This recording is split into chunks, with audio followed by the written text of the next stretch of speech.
Greetings, my beloveds. I've got another scripture that I wanted to share with you, but first I wanted to share a quick story. I was driving home from a funeral, and I was in a bit of a dead zone on the drive home. I was right in the conflux where two stations were overlapping, and so there was a Christian station that was singing music about God's grace and about God's power and God's wonderfulness, and intermittently, as while we were trying to listen to the worship, the secular music was cutting in, and there was a young girl who was screaming about her pain, and she was singing about her rage and singing about, honestly, she said how dirty she is and how dirty she feels. And these two songs kept interpinging on each other. And it was hard to follow either of them because they were both cutting in and cutting out. Now, my question is, what is the dominant tone in your life? Who is specifically the one that you're listening to? Which station is winning right now? Are you courting the world? Are you listening to the music of the world? Are you fellowshipping deeply with the world? Or are you doing as God says in Colossians chapter 3? Since then you have been raised with Christ.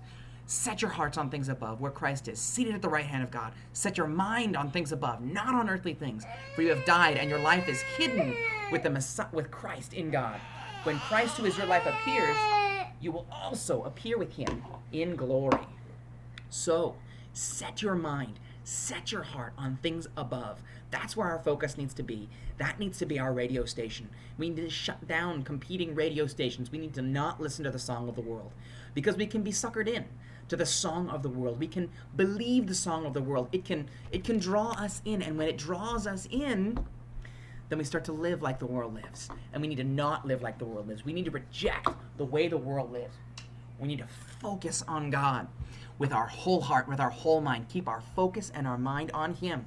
We need to put to death that which is in our earthly nature. We need to walk with him.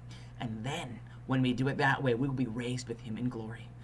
My friend who died, who's just broken my heart, that he's gone on to be with the Lord. I'm so happy for him, and I'm so broken that he's gone, is finally with Jesus.